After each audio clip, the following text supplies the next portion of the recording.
All right. Welcome back to another episode of the Perfect 10 podcast. Yeah. I am one half of your host, Jacob Erdy. To the port side of me, Daniel Dees. That's me.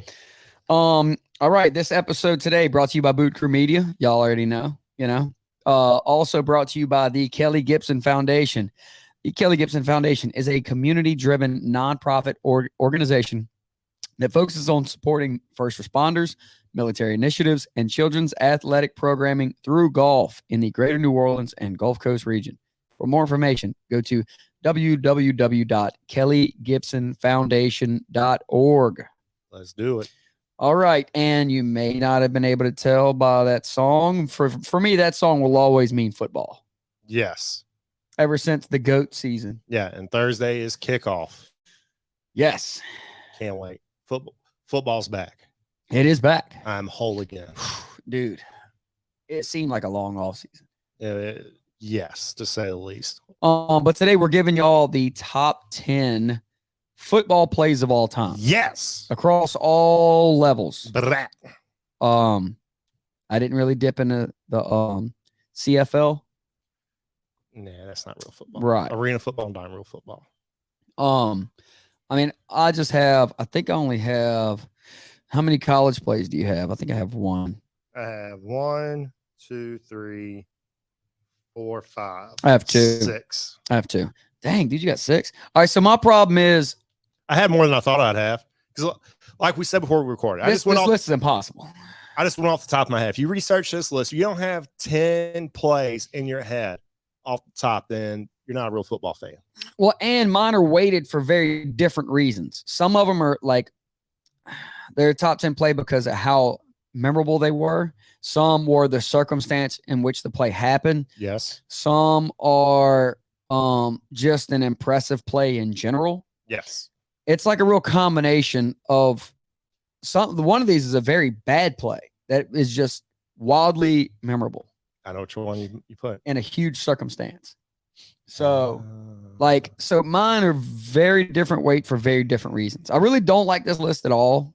Like my top 2, I think I will stick to. Mm-hmm. But like the rest of them, you can toss them around, kind of. Oh, absolutely. Because I went back and dude, hold on. I'm gonna unplug this. I feel like this is what's messing us up. Y'all just take a mental break for a moment. Take a swig of coffee. We know you're on your commute right now.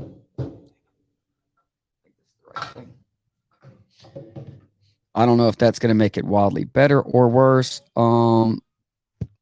Doesn't look like it made any difference. Hopefully y'all are still live. Yeah. I don't know why I just called and boosted my internet. It should be working better than ever.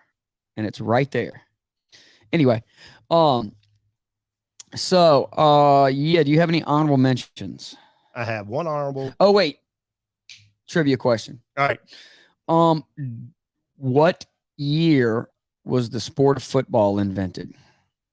Well, that's kind of a loaded question. Like the actual football as we know it. Okay, so I'll give you the framing of it, the way it's referenced. Is that players from Princeton and Rutgers held the first the Princeton Rutgers intercollegiate football contest. 1919. Not even close. It is saying playing a soccer style game with rules adapted from the London Football Association. 1886. Okay, so no. I don't know why there's so many different numbers for this answer. Because it's depends on how you define football. Right. Well, this game was 1869. Nice. Right. I was gonna give you a hint. But then if you go to the Wikipedia, and then one says 1892 because that was the first time somebody was paid, the first professional. Right. And then one says 1888. It was when the I don't know, dude. It was a bunch. It was kind of no. There's another one that says 1869. Yeah. But anyway, so all right. That was a trivia question. I got one honorable. Okay. One dishonorable and 2 supers. Okay. Honorable mention is the Saints onside kick. Okay. I know you got it. It's in there somewhere. I know. My dishonorable mention, it's huge recency The helmet bias. catch. No, dishonorable. I got the Scott Frost onside kick from this past weekend. Well, not this weekend, 2 weeks ago. It's preseason, dude. No, that was week 0. That was the actual game. Oh, in college. Yeah. Oh, I didn't watch that game. Oh, Nebraska totally fucked up. Okay. They scored, got huge momentum, and for some reason they onside kicked it and lost. Wow. Yeah. That's dumb. Super mention. I can't tell if this is I guess it's a bad play, but it's so memorable and so hilarious that we count it as a good play. We got the butt fumble. Well, no, nobody counts as a good play, dude. It's for me because it makes me laugh. You talking about Mark Sanchez? Yeah. Yeah. Okay. The butt fumble. All right. Yeah, it was when they still had the not top 10 that had, like, it was the number 1 for so long. They finally just had to retire it. Yeah. All right. Last super mention. I mentioned this before. I got the Buffalo Bills going for 2 points in 1968. Okay. Yeah, dude. Of course. Butterfly effect. That play. That should be on your super dishonorable. That would be a first. Yeah, that's true. But it did change American culture as we know it. In a bad way. Yes. But who's to say it was in a bad way? Because maybe if we didn't have all this, somehow it'd be worse. Somebody worse would have taken the reins on guiding our social culture. Yeah. Maybe it would just been straight up Paris Hilton after that. Right. Fair. Yeah. It could be worse. Could be worse. So I'll throw out dishonorable the helmet catch because I think it was a trash play. We'll get to that. He should have been marked in the grasp, and we should have been down. All right. Honorable. Actually, right before the helmet catch. Right before the helmet catch. Yeah, you remember the real GOAT play from that drive? Yeah, it was Plaxico Guevara scoring that touchdown. No, Mario Manningham's toe drag on the sideline. Oh, there was 3 plays on that drive. Yeah. Mario Manningham's was like that has to be the luckiest drive of all time. Oh, without a doubt, dude. Like that entire drive. But Mario Manningham, heard that name in so long. Yeah, of course. But his play was unbelievable. Barely toe tapped. And it was, Eli did kind of had to scramble around and just slung him on, or just, it was over like 2 dudes on the sideline. This dude should have 7 Super Bowl rings. Who? Brady. Oh, no, he should have 8. Yeah, 8. Well, actually 9 when you really think about it. Yeah. I mean, Pete Carroll. Right. No, they won that game. That would be the other way. Right. Yeah. But I guess it evens out. Yeah, it kind of balances. The universe has a way of correcting itself. So that was okay. I also have, so then when I was going back through, I was just Googling like best football plays of all time, which is an impossible, don't dig into it. There's so many good plays. Oh, for sure. It's impossible to really make a real list. Nobody has the same list. Not a chance. It's not a damn chance. Randall Cunningham threw a 95-yard TD after like getting out of some serious nonsense, scrambling around. Yeah. Steve Young's rushing touchdown against the Vikings, where like he was, just ridiculous run. I don't have the catch listed. I don't have the catch either. You need an honorable mention. You're talking about the 49ers. Yeah. Yeah. I don't have that. Because these days, not that impressive of a play. Yeah. It was clutch, but Right, sure, clutch moment. The play was like, okay, he caught the ball. Big fucking deal. Right. So that is all my honorables. All right, so let's go ahead and dive in. 10, 9, 8, 7, 6, 5, 4, 3, 2, 1. I feel like I'm forgetting something for some reason, dude. And this Wi-Fi is annoying me. Well, what can you do? This is what it is. All right, number 10. I was not alive for this play. Okay. This was the Ice Bowl. This is the block heard around the world. That was when Bart Starr scrambled in the end zone and Jerry Kramer made that the biggest block of all time. Like the guy should have just blew through that line, but Jerry Kramer picked him up at the last split second. So Bart Starr can run it in. They beat the Cowboys in the Ice Bowl. They go on and win the Super Bowl. Okay, dude. I'm just saying it was just a monumental play. Right, I feel you. Yeah, most of these, let's see. I remember that one. I remember that one. I remember that. I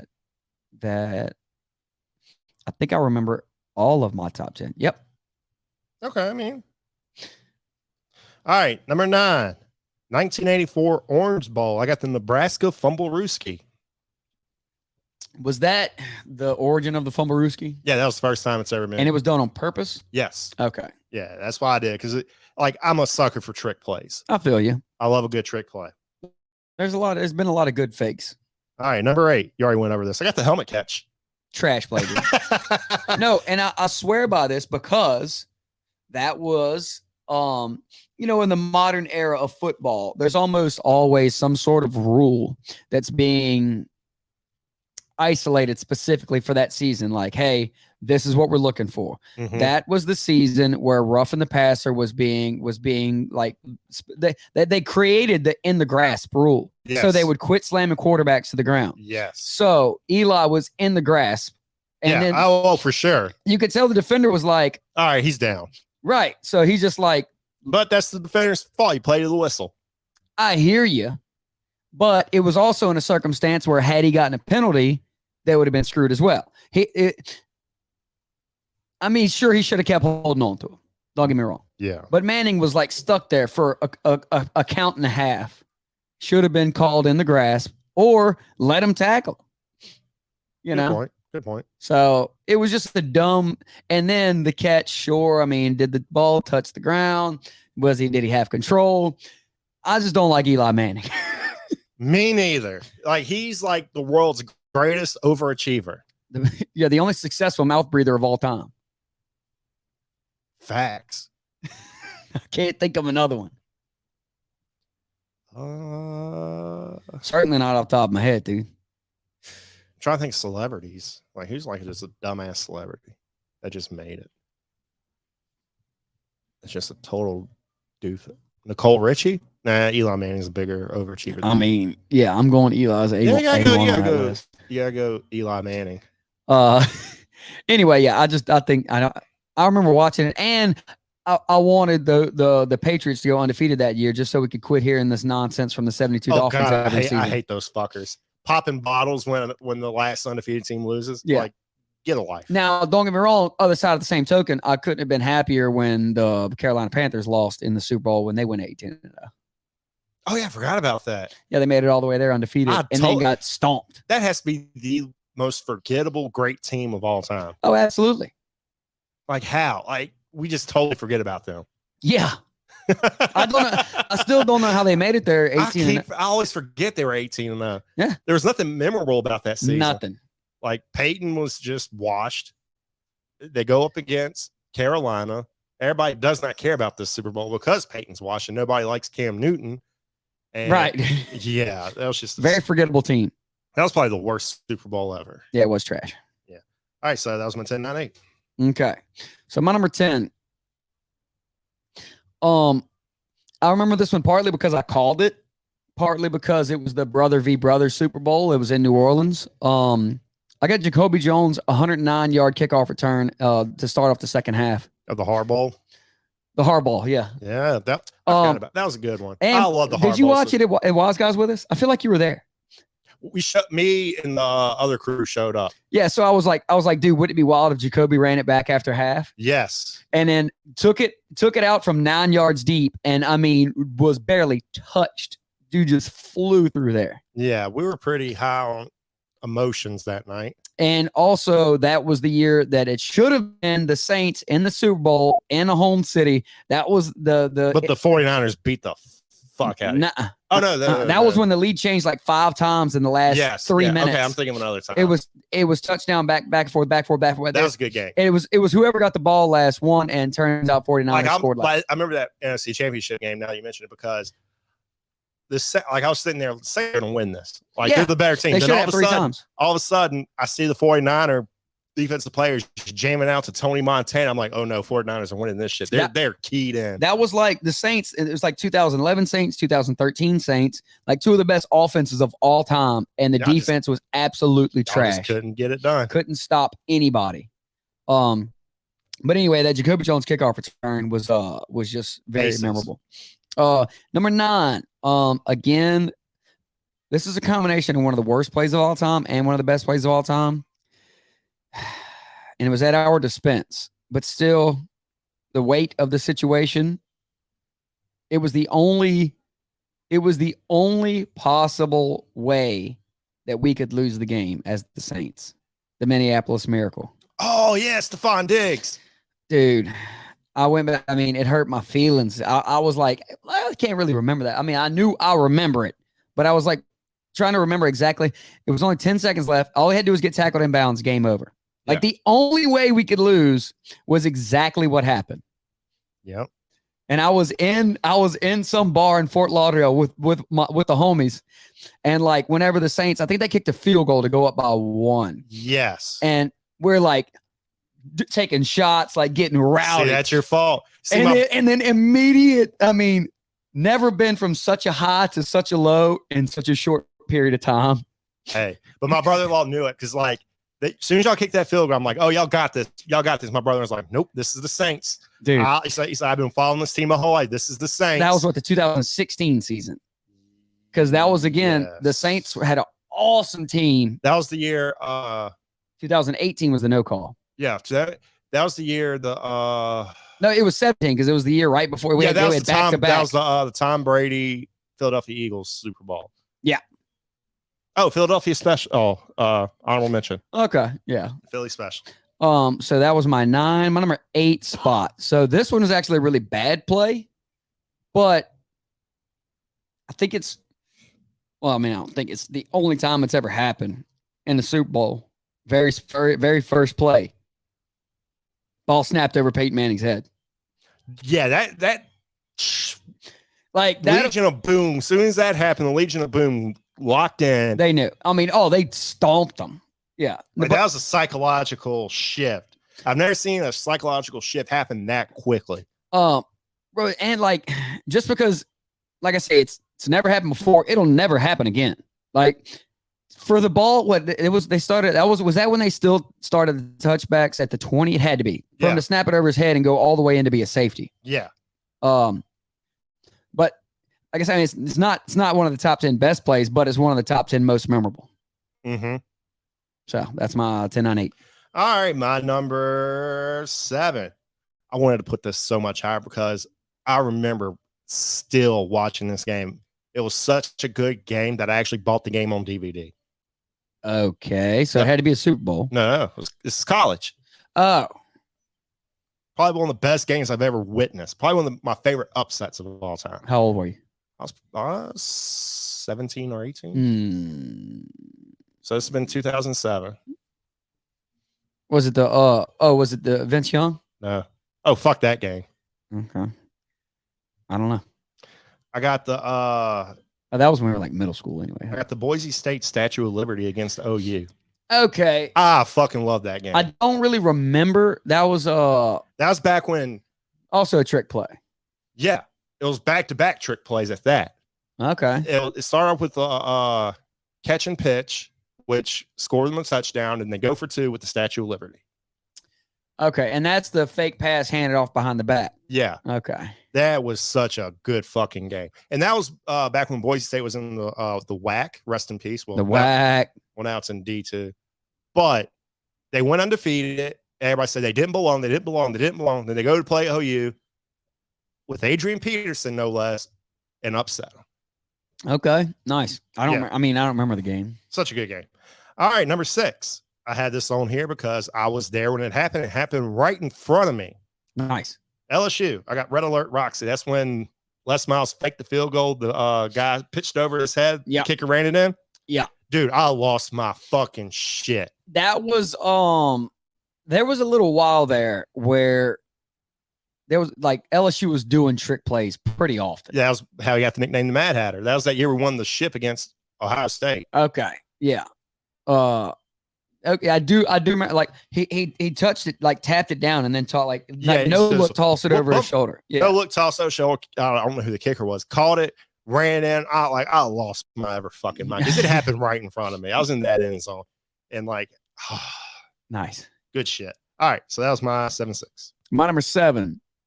You mentioned it in your honorable. I got Saints second half onside kick in the Super Bowl. I figured you had that. Just such a ballsy play. That of all the things I've listed, that's definitely the ballsiest place. I mean, because I meant to go look it up. Not only do you onside kick it to start the half, you do it against Peyton Manning at his peak. Right. That, yeah, if you don't get that, yeah, you don't get that. Peyton Manning starts off at like what, the 50, right? And he's going 50 yards easy. He's scoring a touchdown for sure. Yeah, yeah, that was a great game. Yes. I was gonna put the Tracy Porter interception, but Love bug. dude, I've been seeing some. Look, there's 3 of them, dude. 3. Oh, well, 2 of them up there fucking. This one's going to fuck that other one. Dude, I don't know where they're coming from. I don't know. This place is like 130, Well, technically, 130 years old. They're probably just coming through the walls. Probably. If that love bug gets that other love bug, this is technically an orgy. Fair. Makes sense. Yeah. But yeah, my 7th spot, the Saints onside kick. My number 6, little fun back-to-back Saints plays here. I got the River City relay. That's what they call the lateral play.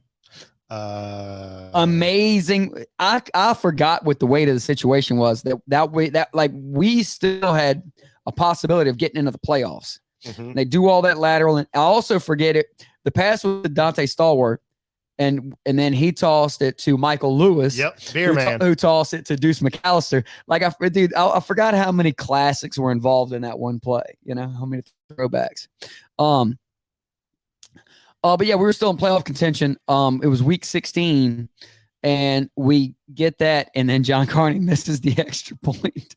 It is the most Saints play of all time. It really is. Like, do something awesome and then be let down.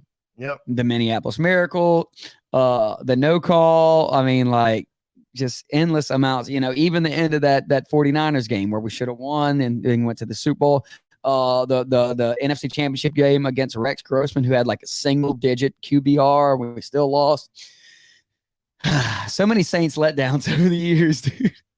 I mean, what can you do? But yeah, so the like that's the Saints brand. It really is. I mean, as much shit as y'all talk about the Falcons, you're lucky they're so stupid they don't point that shit out to y'all. Yeah, well, I mean, the Falcons, have they ever won anything? No. It's okay.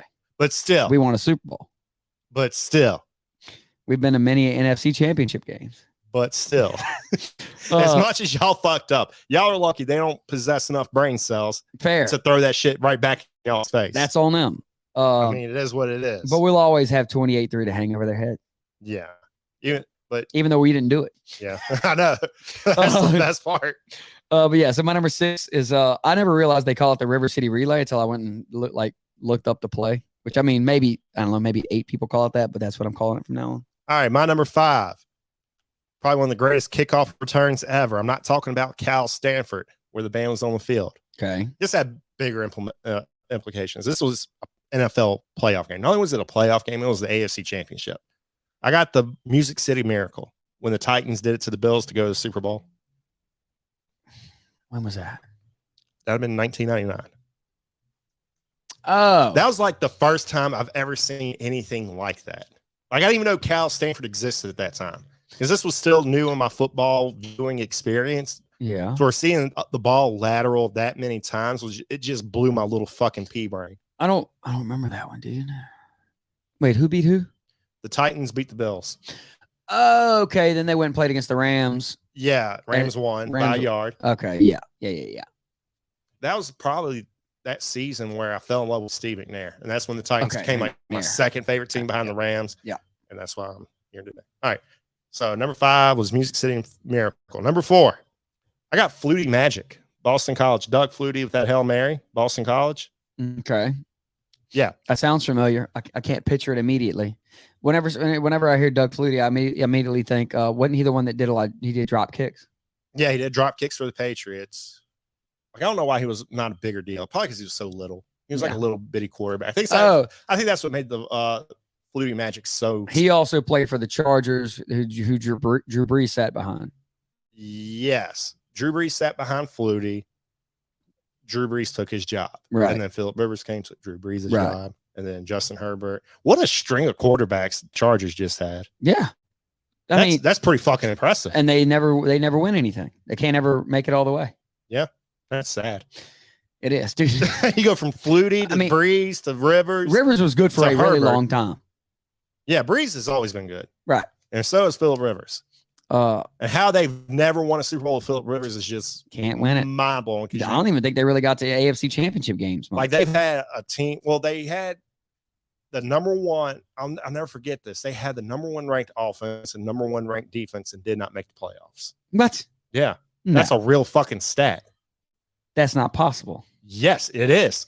I don't remember. I'll have to look that up, dude. Hold on.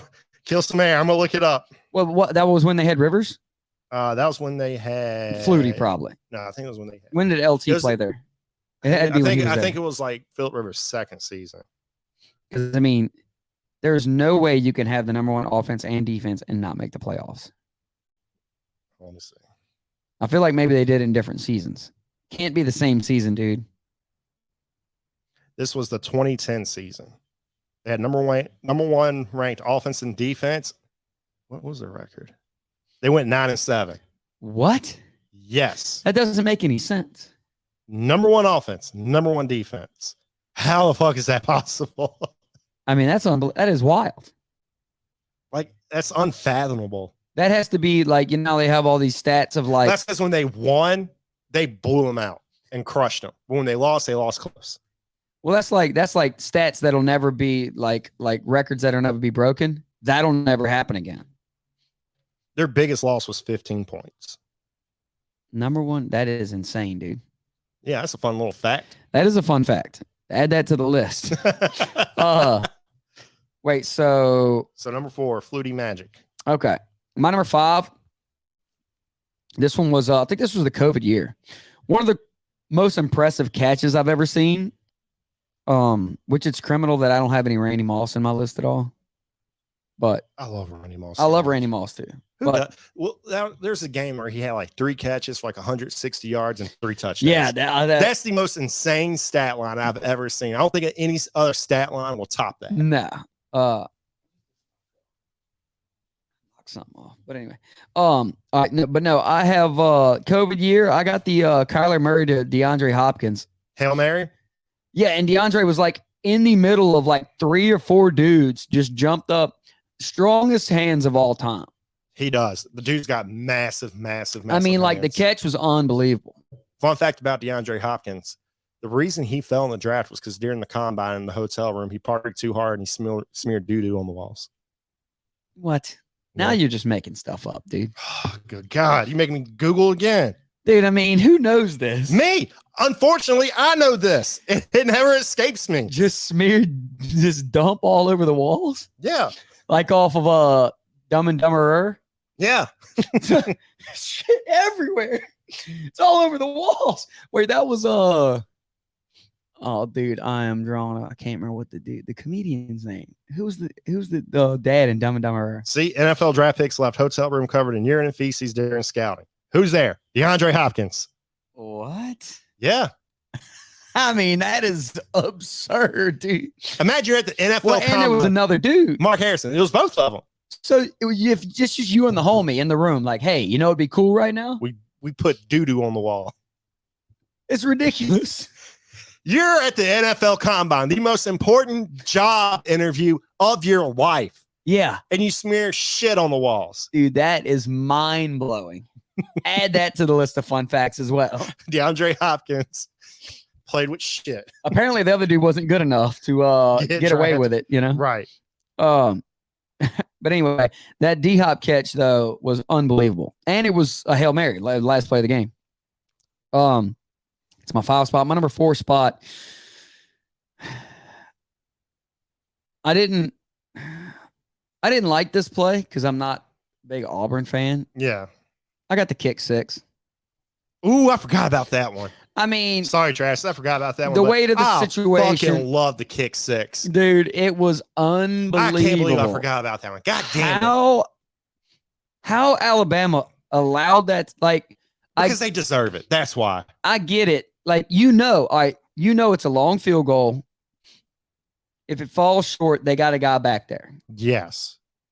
At that point, they have a guy back there. You got to put at least 2 defensive backs on that. No, just everybody on your offensive line or whatever. just sit there and wait for the guy. I mean, play or catch him at an angle. Yeah. But my favorite part about the kick six was at the end where that salty Bama player just drilled that guy from the back when it was clear, when he was clearly out of play on the ball. I don't remember that part. Oh, God, yeah, rewatch that play. Watch the end where the Bama bitch just cold clocks this dude who's not even in on the play. Okay, I'll check it out. But no, the kick six though, one of the greatest things I've ever seen.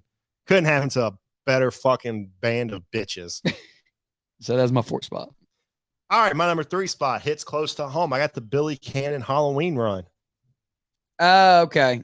Just because, hey, it's our boy, our first Heisman winner.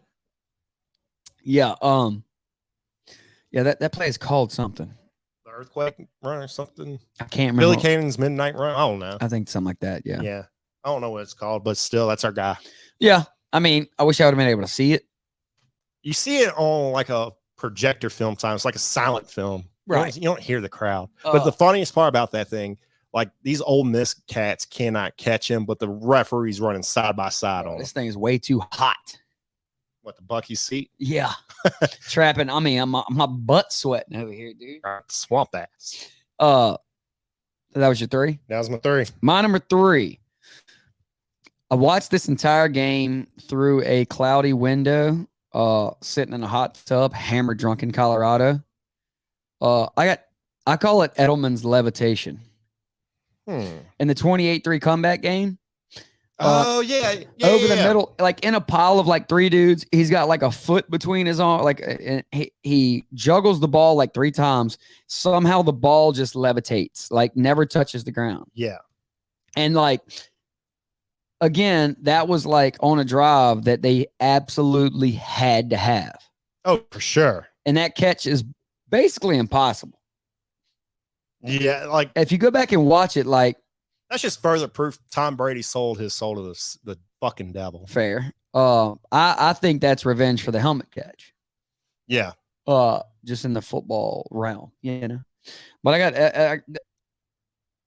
that was such a good time watching that comeback against the Falcons.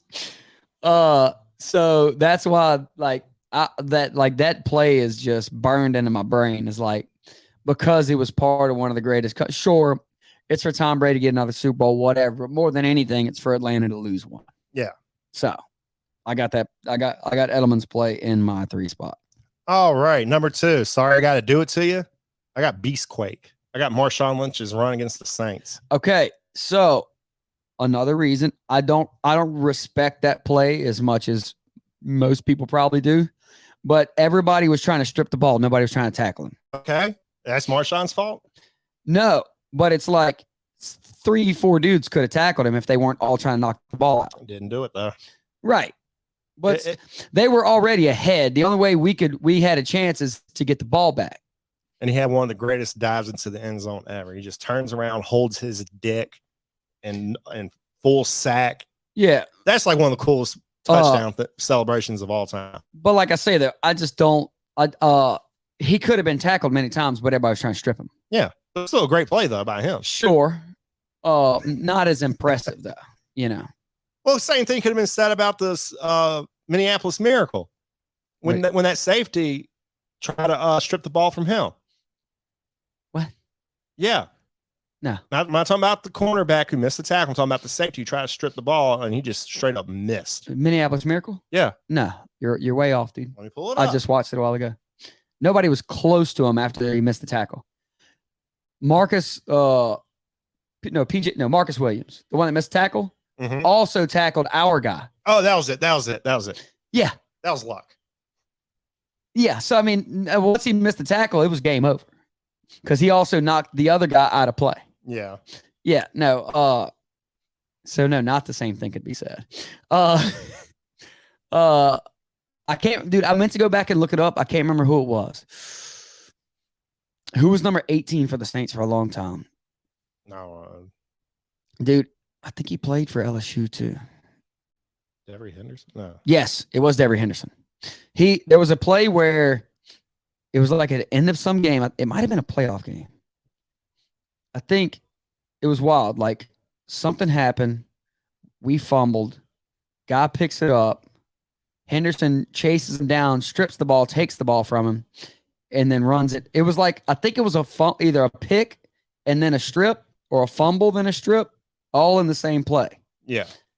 I can't remember I don't even remember how to look the play up. I'm pretty positive it was Devery Henderson though. Strips the guy it might have been after Breeze threw a pick. And then we got the ball immediately right back and we had to have it. I can't remember. But anyway, but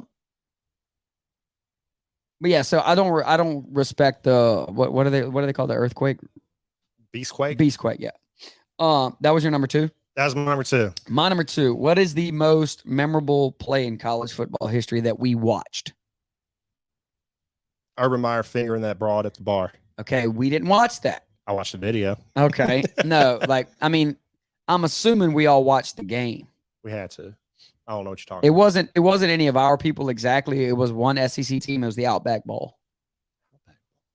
2012. I forgot what the year was. Okay.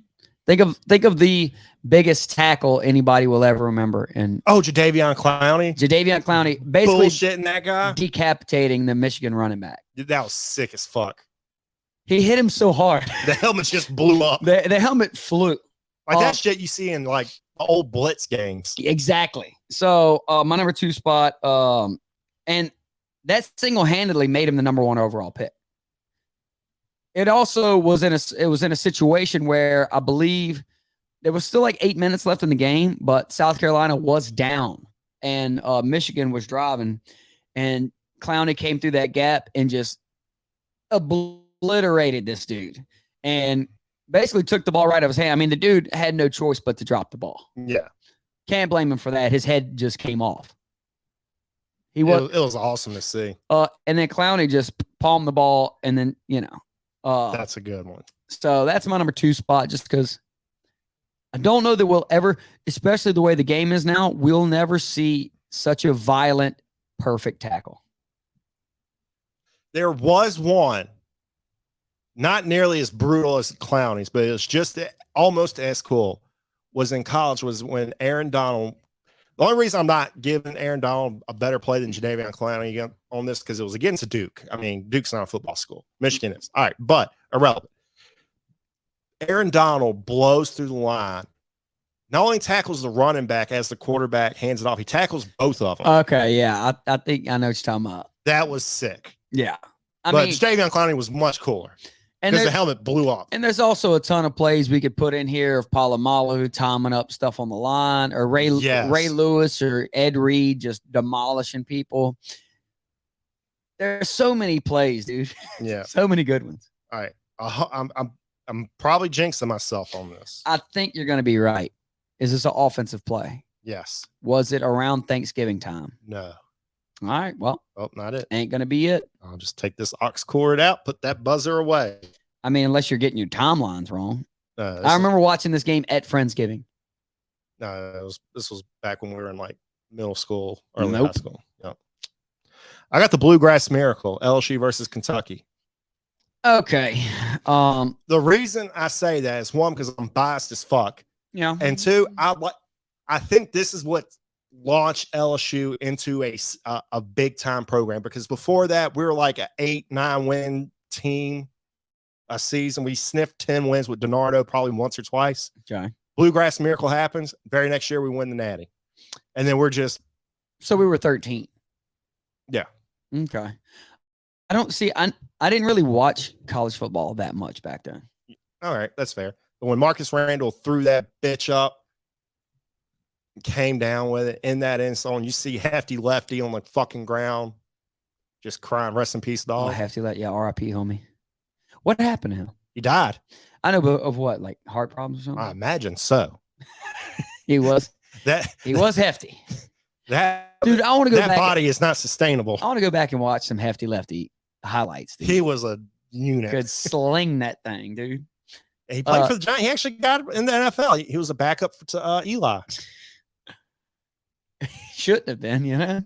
But that's probably the perfect backup for Eli. Absolutely. Just so they could justify to keep starting that trash ass little boy. Like, all right, look at our alternative. Who would you rather? Would you want it? Yeah. See, I don't. I feel like I think I started watching college football back then, but I wasn't that into it, I guess. Yeah. So that was your number one? That was my number one, Bluegrass Miracle. My number one, I remember watching this at the first annual Friendsgiving. The first time also that I made my famous cranberry sauce. The cranberry sauce was more like soup, but is what it is. I didn't time my things out right. I got the catch. The real catch. What are you talking about? OBJ. Get the fuck. The one-handed catch behind his head. That's your number one play? Yeah, dude. It's an impossible catch. Watch it in slow-mo. He catches it with like these two fingers behind his head. I saw a guy from Southern Miss do that against Alabama when I was No, not with these two fingers, dude. Oh, whatever, dude. It's an impossible catch. Obviously, it is possible. I mean, I think it defied physics. That's a horrible fucking. No, dude. I mean, of all the memorable shit that happened in football, you're going with a bullshit Odell Beckham catch. He was being interfered with and called it out. He had go-go gadget arms. It was a great catch. I'll give him that, but come on. No, it's the catch. DeAndre Hopkins' catch was more impressive than that. No, not at all. He caught it with both his hands. He jumped higher than the other guy. Jesus Christ. He had stronger hands coming down because the other guys had their arms all up amongst them. That's horrible. OBJ was battling physics. I mean, you don't have to like it. That's a bad pick. No, I guarantee you a lot of people agree with me. They're wrong. Y'all write in the comments if that catch was better or the bluegrass miracle. Bluegrass Miracle. Nah, dude, I think you're just way off. You're fucking stupid. No, dude. I mean, you can. All right. So wait, Thursday. Wait, this is Monday. Thursday, we're doing what is it? Oh, jobs. Common jobs we'd never do. Okay. Yeah. We're not talking about like people who shovel shit at the zoo. Come on. Obviously, we wouldn't do that. We're talking about everyday man jobs. I would actually do that above a lot of the other jobs. Oh, same here, to be honest with you. Yeah. I have a few, now that you say that, common, not so common. One of these is unfortunately common.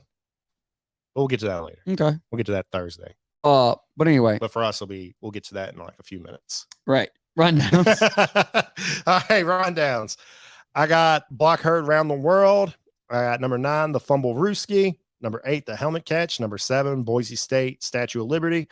Number 6, I got the Red Alert Roxy. Number 5, Music City Miracle. Number 4, Flutie Magic. Number 3, Billy Cannon's Halloween Run. Number 2, Beastquake. And number 1, Bluegrass Miracle. Oh, dude, I think I know why this is jacking up. I bet this says Red, White, and Brew. Yep. That's exactly. All right, well, I can't mess with it now. I should not have unplugged this, though. You told everybody. That was a mistake. You told everybody where. Well, it's because it's my neighbor. Well, you keep digging yourself. Distant neighbor.